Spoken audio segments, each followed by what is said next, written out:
keluarga ilahi. Ya, kurang semangat. Ya. Shalom keluarga ilahi. Yes. Ya. Iya, kita tetap akan terus semangat dan bergairah ya. Terutama sudah 2 minggu ini kita berjalan di dalam tahun Peh Gimel, tahun baru bagi umat Israel. Ya, kita mengambil maknanya, kita tidak ikut di dalam perayaan, tetapi kita mengambil maknanya juga ya. Dan setiap tahun baru itu biasanya kita mempunyai semangat baru ya, semangat baru, gairah baru, bahkan kita ini mempunyai rencana-rencana bahkan apa yang akan kita kerjakan untuk ke depan. Ya. Nah, di tahun berjalannya waktu biasanya kegairahan kita itu mulai berkurang. Ya. Tetapi di dalam Tuhan kita seharusnya lebih bersemangat. Karena Tuhan kita adalah Tuhan yang kreatif, Tuhan yang memberikan sesuatu yang berkobar-kobar di dalam hidup kita. Amin. Ya, nah siang hari ini untuk berjalan di tahun yang baru, tahun Peh Gimel ini, ya, kita bersama-sama untuk mau konsisten di dalam Tuhan, di dalam ketaatan kita, ya, di dalam bagaimana kita taat menjalani kehidupan kita ini di dalam tahun Peh Gimel, karena salah satu dari arti Peh Gimel itu apa yang kita kerjakan, apa yang kita pilih hari-hari ini itu akan menentukan ke depan. Ya, itu hasilnya akan kita dapatkan. Jadi pesan dari Bapak Gembala Pembina kita bahwa kita jangan main-main lagi. Kita serius, kita sungguh-sungguh mengikuti Tuhan hari-hari ini. Dalam kondisi situasi yang sekarang ini itu sudah terlihat sekali. Kita di ujung-ujung jalan. Ya, nah hari ini saya akan bawa yang ada di dalam 2 Korintus 2 ayat 9. Apakah kita taat dalam segala sesuatu? Saya akan bacakan. Sebab justru itulah maksudnya aku menulis surat kepada kamu, yaitu untuk menguji kamu, apakah kamu taat dalam segala sesuatu. Pertanyaan itu untuk diri kita juga. Apakah kita taat dalam segala sesuatu? Dalam segala sesuatu, dalam aspek kehidupan kita hari lepas hari. Karena kenapa? Karena jawabannya ada di nomor 2, yaitu 2 Korintus 2 ayat 11, 2 ke bawah. Supaya iblis jangan beroleh keuntungan atas kita. Di saat kita taat, iblis tidak mendapatkan apa-apa. Tapi di saat kita tidak taat, iblis itu bersorak-sorai karena dia mendapat keuntungan. Ya, keuntungan dari iblis itu adalah supaya kita itu tidak mendapatkan janji-janji Tuhan, supaya kita tidak mendapatkan apa rencana Tuhan dalam hidup kita. Kita nggak bisa ngerti, kita nggak bisa tahu apa rencana Tuhan dalam hidup kita. Itu yang tujuan dari iblis. Iblis itu cuma mau kita supaya kita itu binasa semua. Jadi jalannya ke sana, dan itu dia kasih kepada orang-orang yang tidak mengerti, tidak taat di dalam kehidupannya, terutama di dalam pengenalan kita akan Tuhan. Karena apa? Selama kita belajar pengenalan akan Tuhan, ya, kita hari lepas hari itu kita bisa di dalam keseharian pasti kita akan taat dan kita akan mendapatkan sesuatu yang Tuhan sediakan. Nah, kita akan belajar contoh yang paling kita lihat adalah di Alkitab tuh Perjanjian Lama, satu contoh yaitu sebenarnya banyak contoh, tapi saya ambil satu yaitu Nabi Nuh. Ya, kita buka ayat Kejadian 6 ayat 9. Inilah riwayat Nuh. Nuh adalah seorang yang benar. Kesatu, Nuh adalah seorang yang benar. Kedua, dan tidak bercela di antara orang-orang sejamannya. Ketiga, Nuh itu hidup bergaul dengan Allah. 3 poin yang akan menjadi tuntunan kita untuk kita bisa taat di dalam segala hal. Ya. 1, benar. Seorang yang benar akan hidup di dalam kebenaran. Seorang yang benar, dia benar-benar hidup benar, tidak salah. Bagaimana kita bisa melihat bahwa kita ini bisa ada di jalan Tuhan, di jalan yang benar? Yaitu Lukas 1 ayat 6. Keduanya adalah benar di hadapan Allah dan hidup menurut segala perintah dan ketetapan Tuhan dengan tidak bercacat. Kita dituntun untuk hidup benar adalah menurut perintah dan ketetapan Tuhan. Nuh bisa hidup benar, bisa menjadi orang benar yang Tuhan temukan pada zamannya itu, di mana zaman Nuh itu adalah zaman yang penuh dengan kekerasan.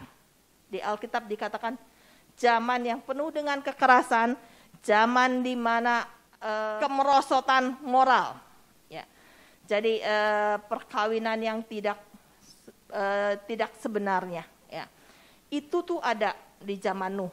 Berarti Tuhan menyatakan dunia ini sudah rusak dan Tuhan akan memusnahkan baik manusia maupun hewan-hewannya. Ya, jadi Nuh Tuhan dapatkan, oh ternyata ada satu keluarga, satu Nuh, istri dan ketiga anaknya, mereka benar-benar taat di dalam kehidupannya. Ya, contoh yang paling gampang, ya kita itu mau taat apa enggak dalam ketetapan Tuhan. Di dalam perintah Tuhan, jangan berdusta. Jangan berdusta. Contoh yang paling gampang yang saya alami. Ya, hari-hari ini memang saya juga mengalami sesuatu yang harus dikatakan ya, katakan ya, tidak, katakan tidak.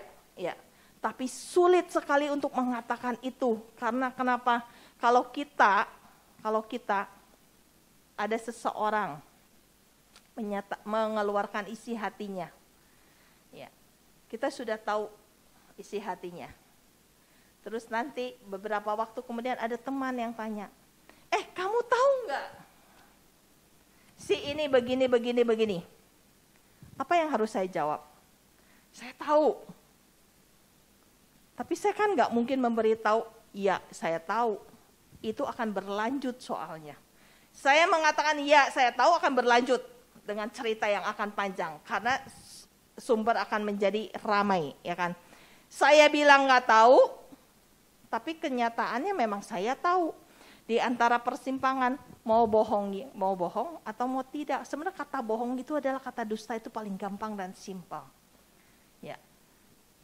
Ya katakan ya, tidak katakan tidak. Kalau saya nggak lihat dari perintah Tuhan dan ketetapan Tuhan bahwa dusta itu adalah bohong, ya bohong. Tidak ada, tidak. Dan dikatakan dalam Alkitab, bapa segala dusta adalah iblis. Jadi aku nggak mau jadi anak di sebelah. Aku pengen anak Tuhan Yesus karena saya sudah ditebus, gak mungkin. Tetapi kebohongan itu selalu akan ada karena demi kebaikan. Nah, sebenarnya tanda kutipnya demi kebaikan dia gitu loh, ya kan? Tapi tanpa sadar kita akan menyatakan. Nah, saat saya dipancing itu, saya gak berani mengatakan apa-apa. Karena akan mengakibatkan sesuatu. Karena lingkungan tempat saya kerja itu mereka tahu kegiatan saya. Ya. Kalau saya mengatakan dan ikut di dalamnya, mereka bilang, ih anak Tuhan, ya ke gereja rajin, pelayanan rajin. Kok di belakangnya itu udah ada gitu. Kok tik gitu. Ya. Setiap kali dipancing bukan di dalam satu masalah. Saya tahu kalau saya itu sedang dipancing tuh saya tahu. Semakin kita dekat dengan Tuhan, semakin kita peka. Kita tahu kalau kita itu sedang dipancing. Ya, di dalam segala hal ya terus kalau hati kita enggak jaga dan kalau kita tidak tahu akan perintah Tuhan, kita akan terpancing. Karena apa? Karena akan menggairahkan untuk menjawab dan jawaban itu akan membuat semakin bergairah. Ya, akhir ceritanya kan bisa gosip atau segala macam gitu. Jadi saat itu aku bilang, "Aduh Tuhan, apa yang harus saya jawab?" Ya, Tuhan bilang, taat, jangan bohong, dan jangan katakan apapun juga. Perintah Tuhan cuma satu, anak siapa itu? Iya. Ya udah, saya jawabnya cuma ketawa aja. Ya. Oh, ketawa, udah aja. Jadi jawaban yang mereka terima tidak tahu apa jawabannya. Apakah saya tahu apa tidak? Tidak ada satupun yang jawab. Tahu itu. Yang tahu ya mereka silakan aja mereka menjawab apa Itu urusan mereka. Urusan saya tidak mengeluarkan dari lidah bibir kita, tidak mengeluarkan. Kenapa? Tahun peh, gimel. Gimelnya jangan diambil, pehnya dulu yang diambil, yaitu mulutnya. Selama kata sia-sia keluar, firman Tuhan berkata, kita pun akan menerimanya. Perkataan berkat akan membangun. Perkataan berkat akan memberi semangat. Perkataan berkat akan mendamaikan. Tetapi perkataan yang tidak baik itu akan menjadi semakin panas. Ya kan? Jadi saya berusaha untuk tidak mengatakan apapun juga. Karena keadaan seperti ini di hari-hari kita pasti bertemu. Di dalam pekerjaan, di dalam keluarga, maupun di dalam pergaulan, pasti kita akan bertemu, ya kan? Nah, oleh sebab itu, hidup yang benar gampang.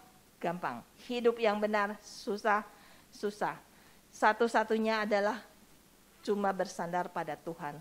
Ya, kita bisa melihat segala sesuatunya itu adalah bersandar pada Tuhan, ya kan? Karena kenapa?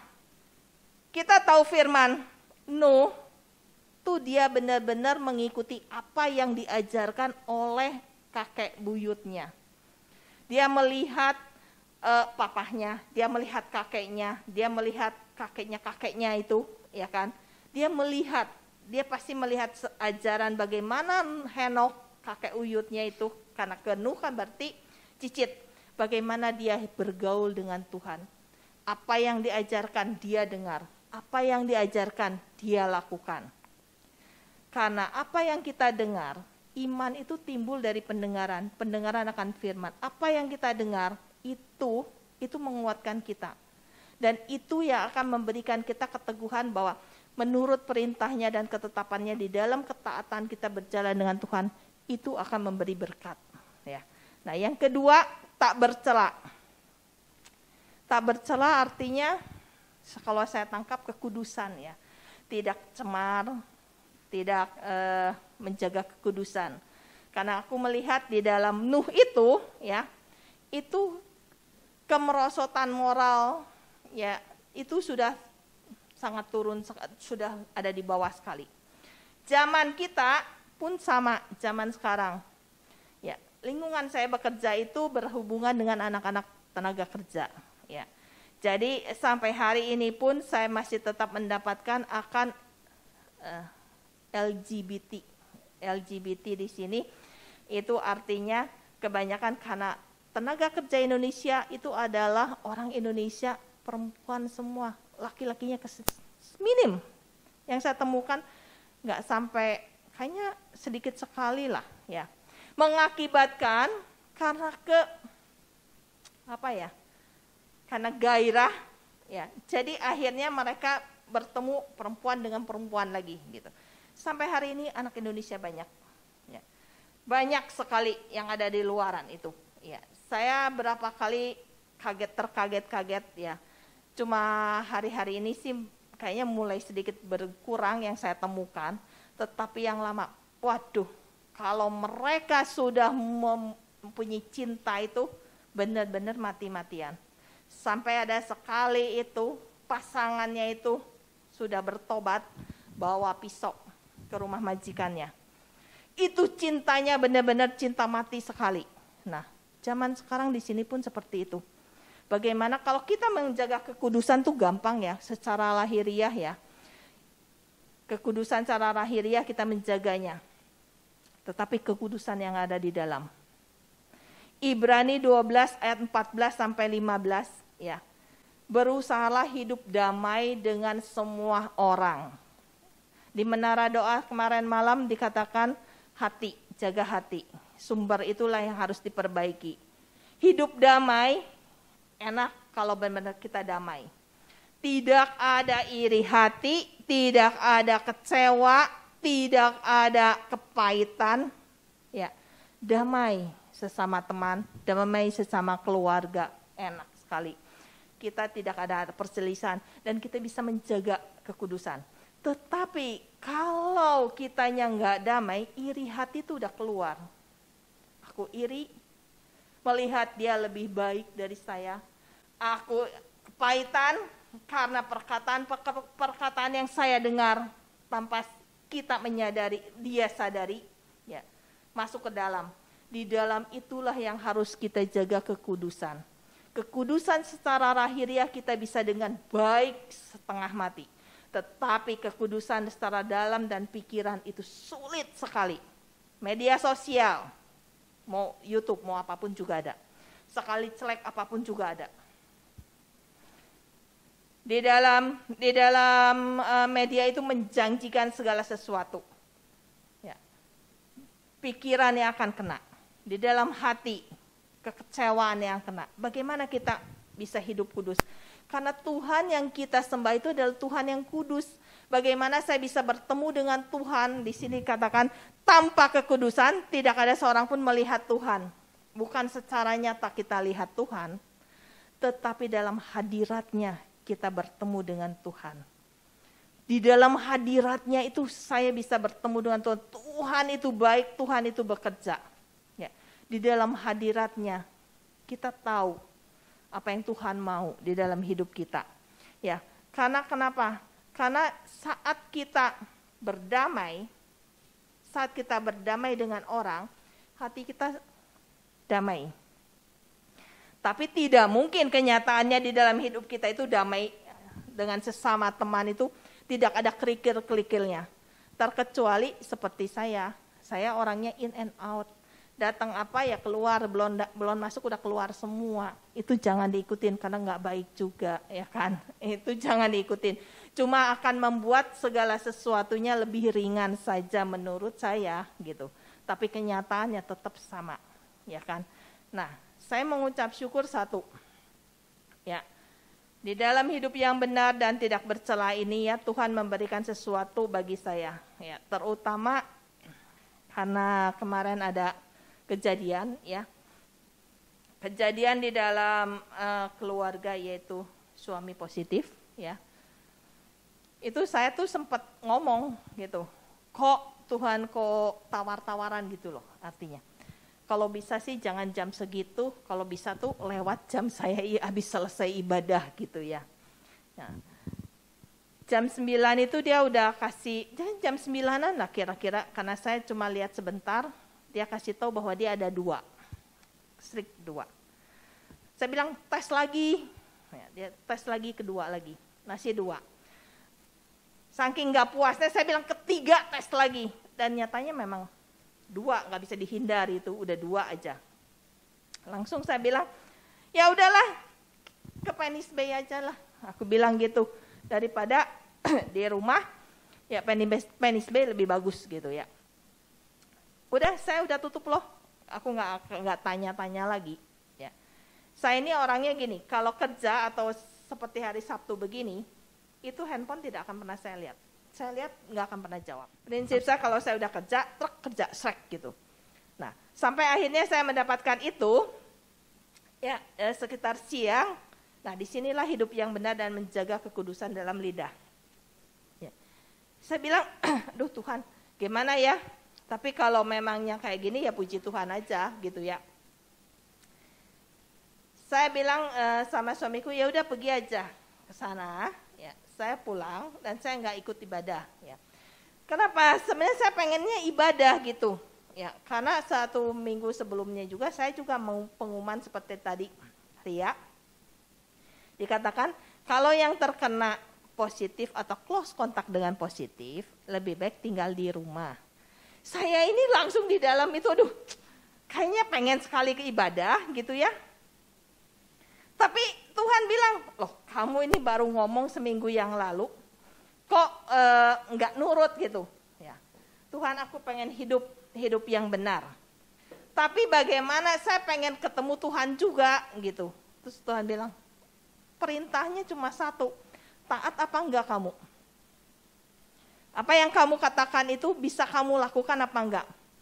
Kalau saya bohong, bisa saja, tidak ada yang tahu. Ya kan? Tidak ada yang tahu. Siapa yang tahu? Cuma saya, Tuhan, gitu. Terus Tuhan bilang,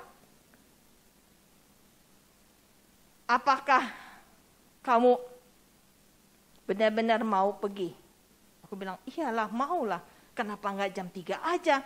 Supaya saya bisa dapat kabarnya nanti jam 3 pulang udah selesai. Karena saya juga buka HP juga nanti jam 5, jam 6 baru buka untuk lihat berita gitu ya. Apakah itu benar? Oh iya benar Tuhan. Iya benar juga, itu kan sama dengan bohong juga kan. Aduh Tuhan, makasih Tuhan, aku bilang pasti ada sesuatu, aku bilang. Ya kan? Lidahku tidak mengeluarkan apa-apa. Aku mengucap syukur karena aku tidak mengeluarkan apa-apa. Ya, aku menjaga kekudusan dari lidahku dan menjaga kekudusan dari hatiku, tidak kecewa. Ya. Dan yang paling ajaib ini perkataan yang diucapkan oleh suami saya. Dia bilang gini, hari pertama kok nggak ada kabar. Bukan nggak ada kabar masalah, saya nggak tanya-tanya. Dia tuh lagi nunggu saya. Kapan saya tuh sama dengan dia gitu loh. Ya kan? Karena ya 2 hari sebelumnya dia udah mulai gak enak badan. Gitu. Saya bilang kekeringan. Minum aja. Karena cuaca banyak minum. Saya nggak tahu kalau dia tuh mulai nggak enak karena dia nggak bilang cuma gitu. Jadi hari ke-1 kok kayak kata dia kok nggak ada apa-apanya ya. Dia tunggu hari kedua lagi. Sama aja gitu kok nggak ada. Ke-1, ke-2, ke-3 sampai ke-5. Karena dia tahu ya itu kan 3 sampai 5 kan. Karena memang kita ditesnya 1, 3, 5, 1, 3, 6, 7. Dia sampai bilang, kok aneh sih kamu ini? Sana, loh ada apa anehnya? Aku bilang, kok aneh kamu nggak ada masalah? Nggak ada. Sampai orang kantor pun tanya, kamu nggak ada apa-apa? Ada apa ya? Saya bilang, saya nggak ada apa-apa kok. Betul. Setiap hari disuruh tes, kirim ke sana tes, ya kan? Akhirnya dia bilang, kenapa ya? Kok kamu yang sehat, kok saya yang ini? Suamiku bilang. Aku bilang, ya satu loh, percaya Tuhan Yesus aja. Ya kan? Kita tidak bisa ngomong apa-apa, enggak loh, saya ini sehat kok, saya ini, enggak mungkin. Karena kenapa itu satu kesombongan. Dan Tuhan juga nggak mau, ya kan? Ya kalau saya ngomong begitu, nggak lama ya, tidak ada yang tahu. Tapi saya bilang, percaya aja Tuhan Yesus. Dia kok yang ngasih perlindungan, darah Yesus yang membungkus kita. Aku bilang, apa yang kita katakan itu pasti terjadi. Ya. Setiap hari kita baca Alkitab, mau sadar atau tidak sadar, itu firman itu hidup dan menghidupkan kita. Firman itu hidup dan menghidupkan kita. Kita nggak ngerti nggak apa-apa, tapi kita baca. Baca, firman Tuhan bilang, iman timbul dari pendengaran di saat kita ngomong. ABCD. Terus tancap ke sini, masuk ke sini, masuk ke sini. Akhirnya hidup kita akan ada di jalurnya Tuhan. Hidup benar untuk taat akan firman-Nya. Amin. Tidak gampang, betul. Tetapi kita berusaha untuk mengejarnya. Karena kekudusan itu bukan untuk cuma diam, tidak ada reaksi, ya. Kekudusan itu kita usahakan karena yang tubuh itu saya udah usahakan, ya. Kalau kejadian kemarin barangkali saya tuh tidak mengusahakan secara maksimal karena daya ingat ya, suka kelupaan, suruh cuci tangan, yang gampang-gampang itu saya memang nggak terlalu telaten, ya. Tapi Tuhan itu baik, ya. Tuhan itu baik. Tuhan melindungi kita secara tubuh, Tuhan juga melindungi kita secara roh dan jiwa. Di saat kita benar-benar mengejar kekudusan, yaitu di hati dan di pikiran, ya, itu Tuhan pasti akan mengerjakan. Bagian kita tuh kejar dulu kekudusan, menjaga hati kita, karena dari situlah keluar kehidupan ini. Amsal mengatakan dari hatilah. Dan dari setiap hati itu keluar kepikiran dan akan loncat di dalam lidah bibir kita. Tahun Pegimel, dia akan loncat keluar di dalam lidah bibir kita ini. Dan kalau yang loncat keluar itu adalah yang baik, itu akan menjadi baik. Tapi yang keluar itu adalah jelek, itu akan menjadi jelek. Makanya selama masa kemarin, suamiku bilang, aneh, kenapa? Ajaib. Kamu ini yang super kotornya, super nggak disiplinnya. Pokoknya semua yang nggak baiknya itu berentet dari A sampai Z gitu ya. Tapi kok bisa terlindungi? Dan ucapan itu bukan sekali, dia pernah mengucapkan juga, yaitu pada waktu bertemu keluarga gitu ya. Aneh, ini orang, ngomong aku gitu ya, ini orang makan apa juga bisa, segala juga bisa, kok nggak ada darah tinggi, nggak ada gula, nggak ada apa. Kok bisa, kok saya yang semuanya steril, semuanya dijaga. Terus terang, makanan dia cukup terjaga. Ya. Itu kok ada ini, ada itu, ada ini, ada itu. Aku bilang cuma satu kok. Aku juga nggak bisa apa-apa. Aku cuma menjaga, barangkali ada sedikit teledor, tapi Tuhan menyayangi saya. Cuma satu, percaya aja kepada Tuhan Yesus. Ya, Tuhan yang akan menjaga kita. Amin. Mazmur 91 itu benteng perlindungan bagi kita semua. Ya. Nah, yang ketiga adalah bergaul dengan Tuhan. Itu adalah semua barometer kita di dalam kehidupan kita. Ya, hidup bergaul dengan Tuhan itu Yohanes 10 ayat 4.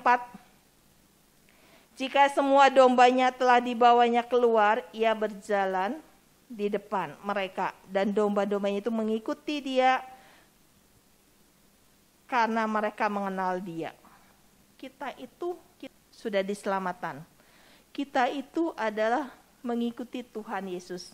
Kalau kita bergaul dengan Tuhan hari lepas hari, kita tahu apa suaranya dia. Suara Tuhan itu lembut sekali. Bahkan terkadang itu tidak terdengar.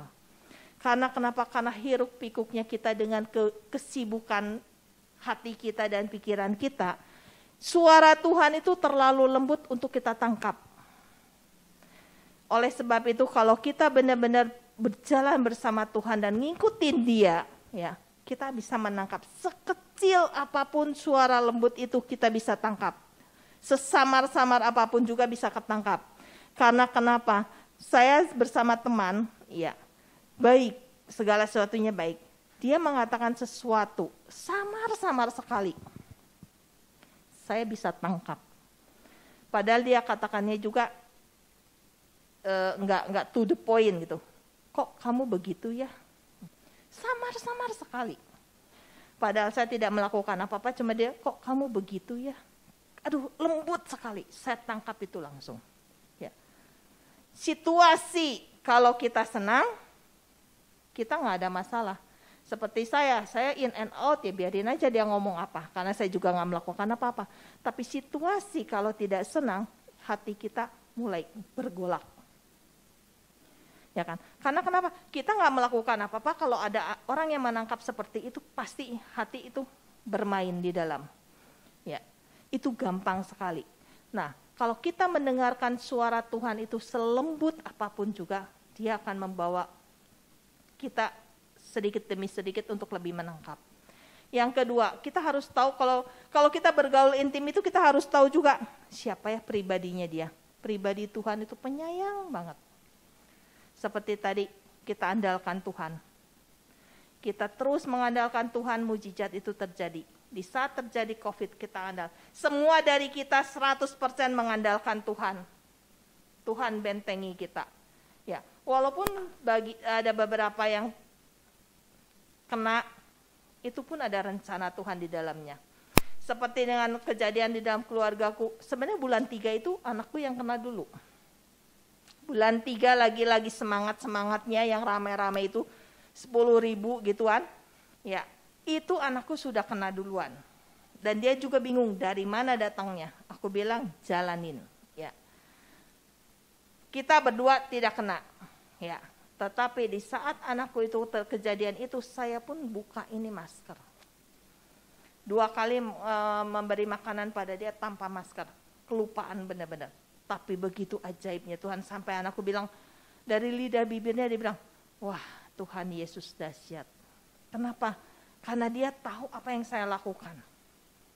Kalau hari itu, ya itu bisa kena kan? Karena nggak pakai ini. Ya. 2 orang dalam keluargaku bisa melihat kasih Tuhan. Tapi kasih karunia Tuhanlah yang sedang saya tunggu untuk turun terhadap mereka, untuk mengenal Tuhan. Amin. Kita harus mengenal pribadinya yang penyayang. Kita harus mendengar suaranya yang lembut. Kita juga harus mengenal kesukaan dan kehendak. Kehendak Tuhan cuma satu, supaya kita nggak binasa. Kehendak Tuhan cuma satu hari-hari ini. Membawa kabar baik kepada orang-orang di sekitar kita. keluarga saya, teman saya, orang-orang yang sekitar kita. Itu kehendak Tuhan supaya apa? Tidak ada yang binasa. Amin. Kenapa Nuh bisa, dia masih mempunyai kelakuan yang baik, dia masih taat di dalam Tuhan? Itu karena satu jawabannya, yaitu dia ada di dalam kasih karunia. Kejadian 6 ayat 8. Tetapi Nuh mendapat kasih karunia di mata Tuhan. Wow, dahsyat. Benar-benar dahsyat. Kita ini hidup di zaman anugerah, kita hidup di zaman kasih karunia Tuhan.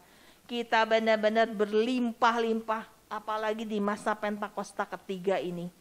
Ya, kita jangan sampai jangan sampai hilang masa itu, penyesalan tidak akan bisa kembali lagi. Ya, kita pakaikan waktu kita. Kita pakai di dalam masa yang Tuhan kasih ini, pergunakan. Tahun Peh Gimel, tahun penghakiman dan berkat. Ya, itu benar-benar rema bagi saya. Penghakiman akan terjadi di rumah Tuhan, yaitu pemurnian untuk anak-anaknya. Di saat kita bertobat hari demi hari, Tuhan itu maha pengasih dan penyayang. Ya, kita kan gak mau tahun depan mendapatkan sesuatu yang tidak baik. Ya, jalan satu-satunya taat. Taat dalam apa? Segala hal. Segala hal dalam apa? Dalam mengikuti Tuhan. Hidup benar, otomatis kita akan mendapatkan yang baik. Karena taat di dalam hidup yang benar enggak gampang. Situasi, kondisi, keadaan di luar penuh ketakutan, penuh kekecewaan. Situasi, kondisi di luar dalam keadaan barangkali ke depan akan lebih sulit, perekonomian atau apa. Kalau kita taat di dalam Tuhan, ya, di dalam perintahnya, di dalam kehidupan kita untuk menjaga kekudusan hati yang terutama, ya, Tuhan pasti menjaga dan meluputkan kita. Amin. Nah, yang terakhir itu adalah keuntungan yang iblis dapatkan. Apa sih keuntungan iblis dapatkan? 2 Korintus ayat 4 ayat 4. Yaitu orang-orang yang tidak percaya, yang pikirannya telah dibutakan oleh ilah zaman ini, sehingga mereka tidak melihat cahaya Injil tentang kemuliaan Kristus yang adalah gambarannya. Iblis itu paling suka kalau semua orang tidak masuk dalam kerajaan surga. Iblis itu sukanya mau cuma satu, semuanya binasa mengikuti jalan yang lebar. Orang akan berduyun-duyun masuk ke sana. Kesukaan dunia, kesukaan dan daging kita yang sesaat itu yang akan membawa kepada kebinasaan. Orang-orang yang tidak percaya, orang-orang percaya pun itu juga akan ditutup pikirannya karena tidak mengerti. Dulu saya memang orang percaya, tapi saya pun gak ngerti karena pikiran kita sedang dibutakan oleh ilah zaman ini, yaitu ditutup akan kebenaran firman Tuhan. Kita gak bisa melihat, ya, kita tidak bisa melihat kalau kita ini sedang digiring untuk masuk ke dalam jalan yang lebar. Ya. Sedangkan orang-orang yang taat itu akan di dalam Tuhan, maksud saya ya, itu akan masuk ke dalam jalan yang sempit. Emang sempit sekali jalannya, tetapi itu adalah jalan menuju kekekalan. Ya. Tuhan itu, rencana Tuhan itu cuma satu, yaitu supaya semua orang mendapatkan keselamatan, sehingga semua orang mendapatkan Injil kabar baik, sehingga mereka tidak ada yang binasa satupun juga. Tetapi keuntungan bagi iblis, dia akan bersorak, ini anak-anak semua sudah masuk ke arenanya dia. Karena kenapa? Karena kita nggak ngerti rencana Tuhan bagi saya apa. Saya juga nggak ngerti dulu rencana Tuhan bagi saya apa. Ya, tapi tahap demi tahap di saat saya taat, saya datang. Persekutuan di dalam Tuhan itu adalah membangun. Persekutuan di dalam Tuhan seperti kita sekarang itu membangun dan mengingatkan. Ya, itu yang akan masuk kita, rencana Tuhan seperti ini setahap demi setahap. Ya, itulah rencana Tuhan dalam hidup kita. Janji-janji Tuhan juga tidak akan pernah meleset. Iblis membinasakan dan membunuh. Setiap janji Tuhan tidak akan pernah didapat di saat kita tidak pernah taat di dalam apa yang Tuhan kasih buat kita. Hidup yang kita kerjakan. hari-hari ini. Tahun Pehgimel ini, ya, dimana satu kesan yang paling benar-benar berkesan bagi saya itu adalah perkataan dari Bapak Gembala Pembina, yaitu jangan main-main dengan Tuhan Yesus. Kita harus bersungguh-sungguh, benar-benar harus bersungguh-sungguh. Karena melihat keadaan zaman, kita ada di ujung sekali. Ya. Kapan kita akan diangkat, kita nggak ada tahu. Kapan Tuhan datang, kita nggak tahu. Apakah saya diangkat dan tidak, kita pun tidak tahu. Tetapi satu yang kita tahu, kalau kita percaya, kita taat akan hidup kita ada di jalan hidupnya Tuhan, yaitu hidup yang benar, tidak bercerai, bahkan kita hari lepas hari gitu ya, itu bergaul dengan Tuhan, percaya pasti itu kita akan mendapat bagian yang terbaik. Pengangkatan itu akan mendapat bagian dari kita, ya kan? Kondisi di luar apakah semakin baik, tidak ada yang tahu. Tetapi satu hal, kondisi di dalam Tuhan itu lebih dari baik, bahkan lebih dari pemenang, karena kita berjalan tidak sendiri. Kita berjalan dengan Tuhan Yesus, kita berjalan bersama Dia. Pujian yang tadi barusan, yang terakhir itu, kita cuma bisa mengandalkan Tuhan. Siapa yang kita andalkan? Kalau kita mengandalkan kekuatan, itu kita akan kalah. Sejauh mana saya kuat menanggung segala sesuatu, tidak akan bisa. Tetapi dengan Tuhan kita akan terbang tinggi. Tuhan memberi kekuatan, akan terbang tinggi. Badai apapun juga di depan itu adalah sesuatu yang membuat kita semakin tegar dan semakin kuat di dalam Tuhan. Amin. Ya, itulah yang siang hari ini, sore hari ini, ya, di mana kita akan belajar untuk melewati, berjalan di tahun Pehgimel ini. Penghakiman yang akan terjadi adalah pemurnian bagi kita untuk semakin kita dimurnikan, semakin kita serupa dan segambar dengan Tuhan yang akan membawa hidup kita berubah.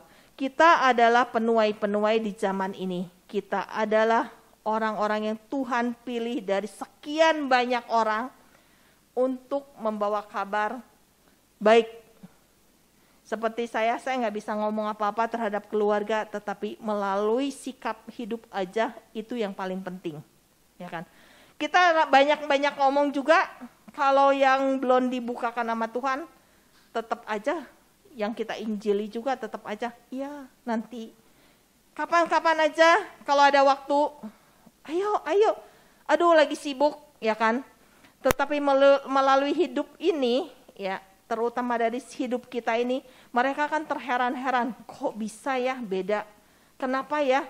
Kok di tengah-tengah situasi kondisi yang sekarang ini seperti ini, kok sesuatu yang berbeda? Hidup kita tidak sembarangan. Ya, hidup kita ada di jalur Tuhan, hidup yang benar, yang menghidupkan kebenaran itu sendiri. Firman itu benar-benar bagi saya sungguh dahsyat. Ya, dulu saya nggak pernah tahu firman. Tahu ya, cuma ya lewat gitu aja. Yang namanya katetisasi ya, pemahaman Alkitab. Itu udah berapa kali aku ikut, karena dari zaman saya remaja ikut. Tapi satu pun juga tidak ada yang ada di dalam kepala. Cuma satu yang nancep. Yohanes 6 ayat 36. Itu aja satu-satunya. Tapi sekarang ini saya mengucap syukur kalau Tuhan yang membawa saya ke dalam sini. Ke dalam satu lingkungan di mana kita bisa bertumbuh. Seberapa kita yang ada, ya Tuhan itu nggak ngelihat. Tuhan tuh ngelihat bagaimana kita taat apa enggak di dalam hidup kita ini. Taat di dalam hidup sebagai orang-orang benar. Taat di dalam hidup kita tidak bercela di hadapan Tuhan. Dan terutama taat di dalam hidup kita bergaul dengan Tuhan. Hanya satu, yaitu Roh Kudus. Roh Kudus itu adalah penolong bagi kita. Tanpa Roh Kudus kita nggak bisa apa-apa. Saat kita terus mengandalkan Tuhan, Roh Kudus bekerja bagi hidup kita. Amin. Ya, itu sore hari ini pesan Tuhan. Mari kita benar-benar memperhatikan ke depannya, karena apa yang akan kita kerjakan itu, apa yang kita menjadi pilihan kita, ya. itu yang akan kita petik di tahun yang akan datang, yang akan kita raih di tahun yang akan datang. Dan dari kita semua pasti mempunyai keinginan, kerinduan, ke cita-cita gitu ya, bahwa kita akan memetik sesuatu yang baik, bahkan lebih dari baik dari apa yang kita dapatkan hari ini. Amin. Ya. Terima kasih. Yuk kita bangkit berdiri.